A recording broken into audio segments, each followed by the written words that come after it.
When I first got diagnosed, I had a bunch of different thoughts. I remember thinking to myself, like, what does this mean for my relationship with Heather? What does this mean for my job? I initially thought I was done being a competitive rower. I couldn't imagine like being a competitive athlete anymore, having Parkinson's.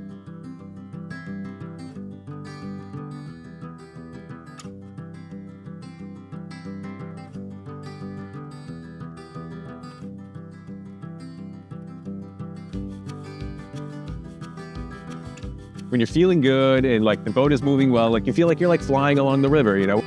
I don't think I was good enough or committed enough when I was in my early 20s to really like fulfill my rowing dreams or fantasies. If you would have told me this 10 years ago that I'd be doing this now, it could be pretty shocking. I am a Paralympic rower. I coach rowing, I row, and that's about it. I saw a flyer outside my college dorm and it said like, make friends, get fit. I went to the informational meeting and they showed a video of these boats racing side by side and they crossed the finish line and everybody slumped over their oars. And I thought to myself, like, I can do that to myself. I can push myself physically hard. I can endure pain, you know? The team environment of the sport also drew me in too. I'm a mother of 2 boys and a long-time rower. And I've been Todd's training partner for like the last 1.5 years. I kind of see Todd as like the big brother I never had, but always wanted. I think we both are students of the sport and love just like really practicing and working out the kinks and trying to get the stroke just right. So like it's been really fun to just do that with him.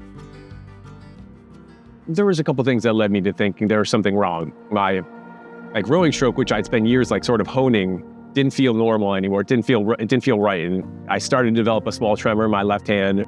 It eventually led to the Parkinson's diagnosis in the summer of 18. I remember thinking to myself, like, well, maybe I can get back involved in the sport at a different level. Summer 2019 was like awesome. I like officially made a national team. So I was like going to be representing the US, which is like kind of mind blowing. We raced at the World Championships that summer. We finished in 6th place, but there's only 6 entries. So we finished in dead last. So that was like a little bit of a bummer. Like it gave me a little bit of like, I should say like imposter syndrome. It also motivated me to train harder when I came back. The reality is I'm going to be 50 years old during the Paralympics. So my plan is to retire after these games, after the Paralympics. So this is it. I use CBD to help me recover in a bunch of different ways, like on a daily basis. I just experiment with a bunch of different companies, and really the only company of CBD products that really sort of made an impact has been using the Lazarus Naturals product. I'll take some of the soft gel capsules, anywhere from like 100 to 200 milligrams, depending on how beat up I feel, you know, which will take away that'll take away some of my joint pain and muscle pain.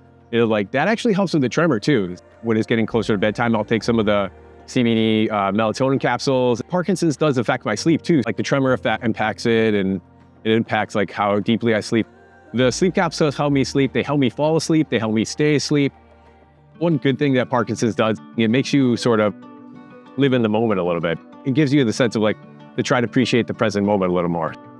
Heather is like willing to, you know, put up with my rowing shenanigans for a little while, you know, and her job allows us to like pay the mortgage and things like that. Typically I take Sundays off. You know, I'll try to sleep in as long as I can. Go get coffee or go get brunch, or I'll make coffee and brunch for us. We'll take the dogs for a walk. I'm by far the oldest person there. I mean, I'm old enough to be my partner's dad, you know? If I do a crazy hard workout, it's gonna take me a day or 2 to recover, as opposed to say, you know, just 12 hours when I was 25, you know? But because I've been training and coaching for so long, I have the knowledge. So I'm good at, you know, getting hydrated, eating well, sleeping, you know, like doing all those things to sort of mitigate the fact that my body just doesn't recover as quickly as the 20-year-olds. I think just how he channeled all of his energy into becoming great at rowing and not letting his situation get him down and get the better of him. And yeah, I think that's really been a huge inspiration to me, especially. I've really slowly and progressively have increased the amount of training and how hard and how much I train now. Now I would say I truly train at like an elite level. The other thing I use all the time is healing balms. Like I have a little bit of golfer's elbow right now with just a little forearm tendonitis. So every night at night, I'm like rubbing that on there. We do, as Olympic athletes, are part of the drug testing pool. CBD in and of itself is not considered a performance-enhancing drug. So CBD by itself is great. The soft gel capsules, I can take those as much as I want to. It's a great sport in that you really get to develop kind of a relationship with the water and the river. Some days the sea gods are angry and the waves are rocky and it's tough to keep going. But I think it also is really great to have somebody with you in a boat, like keeping your spirits up, but keeping you focused.